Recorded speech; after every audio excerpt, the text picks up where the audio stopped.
Pembelajaran berdiferensiasi. Topik 1 demonstrasi kontekstual. Kami dari kelompok SMPN 17 Kota Jambi. Selanjutnya anggota kelompok. Pertama M. Dava Noval.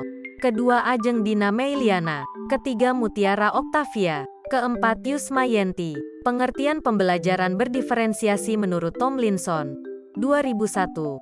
Pembelajaran berdiferensiasi adalah usaha untuk menyesuaikan proses pembelajaran di kelas untuk memenuhi kebutuhan belajar peserta didik sebagai individu. Atau bisa dikatakan juga bahwa pembelajaran berdiferensiasi adalah pembelajaran yang memberi keleluasaan dan mampu mengkomodir kebutuhan peserta didik untuk meningkatkan potensi dirinya sesuai dengan kesiapan belajar, minat, dan profil belajar peserta didik yang berbeda-beda. Jadi menurut kelompok kami, pembelajaran berdiferensiasi adalah pembelajaran yang dilaksanakan dengan mengelompokkan siswa sesuai dengan tingkat kemampuannya masing-masing. Dengan adanya pembelajaran berdiferensiasi ini, siswa bisa berkembang secara leluasa sesuai dengan potensi yang dimilikinya. Selanjutnya keragaman siswa di kelas. Pertama, profil belajar peserta didik. Kedua, gaya belajar. Ketiga, minat dan bakat, dan keempat, kesiapan belajar. Untuk profil belajar peserta didik. Profil belajar peserta didik terkait dengan banyak faktor, seperti bahasa, budaya, kesehatan, keadaan keluarga, dan kekhususan lainnya. Selain itu juga akan berhubungan dengan gaya belajar seseorang.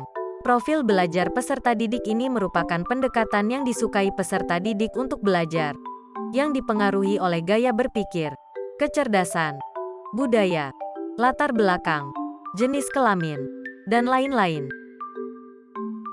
Untuk gaya belajar terbagi menjadi 3. 1. Gaya belajar visual adalah gaya belajar yang lebih banyak memanfaatkan penglihatan.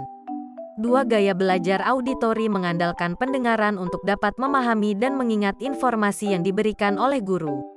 3. Gaya belajar kinestetik adalah gaya belajar yang lebih mudah menyerap informasi dengan bergerak, berbuat, dan menyentuh sesuatu yang memberikan informasi tertentu agar siswa dapat mengingatnya. Selanjutnya, minat. Peserta didik juga memiliki minat sendiri. Ada peserta didik yang minatnya sangat besar dalam bidang seni, matematika, sains, drama, memasak, dan lain sebagainya. Minat adalah salah satu motivator penting bagi peserta didik untuk dapat terlibat aktif dalam proses pembelajaran. Kemudian ada kesiapan belajar. Kesiapan belajar merupakan kemampuan awal yang harus dimiliki oleh peserta didik untuk menunjang keberlangsungan proses pembelajarannya. Oleh karena itu, guru perlu mengidentifikasi kesiapan belajar peserta didik agar mampu merancang strategi pembelajaran yang sesuai dengan kebutuhan peserta didik. Untuk contohnya, seorang guru yang akan mengajari materi SPLDV, maka guru tersebut akan melakukan pembelajaran berdiferensiasi menggunakan gaya belajar. Sebelum pertemuan berlangsung, guru sudah mengamati siswa yang memiliki kemampuan gaya belajar visual, audio, dan kinestik berdasarkan hasil pembelajaran sebelumnya. Pada pertemuan sebelumnya, guru secara bergantian mengubah gaya pembelajaran dan melihat hasil proses belajar melalui asesmen formatif dan sumatif. Setelah mengetahui, guru membagi siswa ke dalam 3 kelompok. Kelompok 1, siswa yang memiliki gaya belajar visual. Guru memberi media pembelajaran berupa komik dengan materi SPLDV. Komik tersebut memuat pembelajaran SPLDV yang dirangkum dengan cerita. Kelompok 2, siswa yang memiliki gaya belajar audio. Guru memberi video pembelajaran agar siswa dapat mengulang setiap materi tersebut. Kelompok 3, siswa yang memiliki gaya belajar kinestetik. Guru memberi media pembelajaran berupa benda konkret atau alat peraga.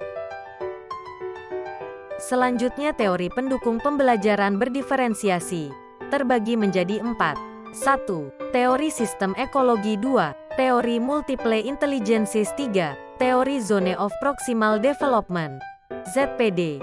4. Learning modalities. Untuk teori sistem ekologi. Teori sistem ekologi merupakan pandangan sosiokultural Bronfenbrenner tentang perkembangan yang terdiri dari 5 sistem lingkungan. Mulai dari pengaruh interaksi langsung pada individu hingga pengaruh kebudayaan yang berbasis luas.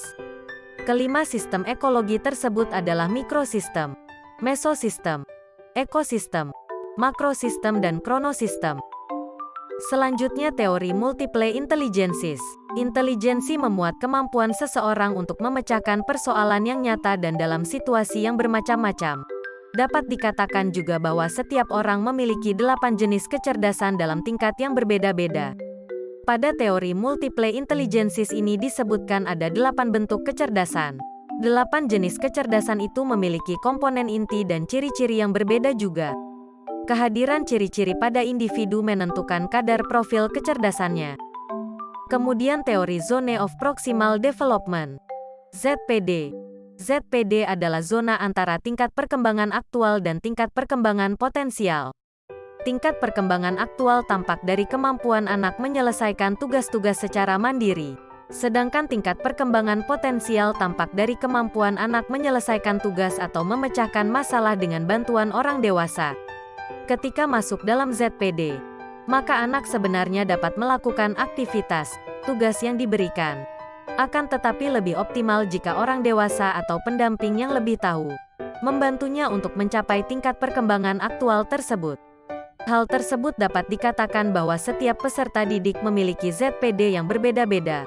Maka dari itu bimbingan dan instruksi dengan kadar yang sesuai sangat dibutuhkan untuk dapat mengembangkan potensi masing-masing siswa. Suprayogi et al. 2022. Terakhir teori learning modalities. Learning modalities ini biasa dikenal sebagai VAK atau visual, auditory, dan kinestetik. Nah, sampai di sini mungkin Anda sudah familiar bukan dengan istilah ini apa itu VAK atau learning modalities. Anda mungkin telah mengikuti tes yang mengkategorikan modalitas belajar Anda atau diberitahu bahwa Anda adalah tipe pembelajar tertentu. Terbagi menjadi 3. 1. Visual 2. Auditory 3. Kinestetik. Baiklah, sekian dari kelompok kami, terima kasih.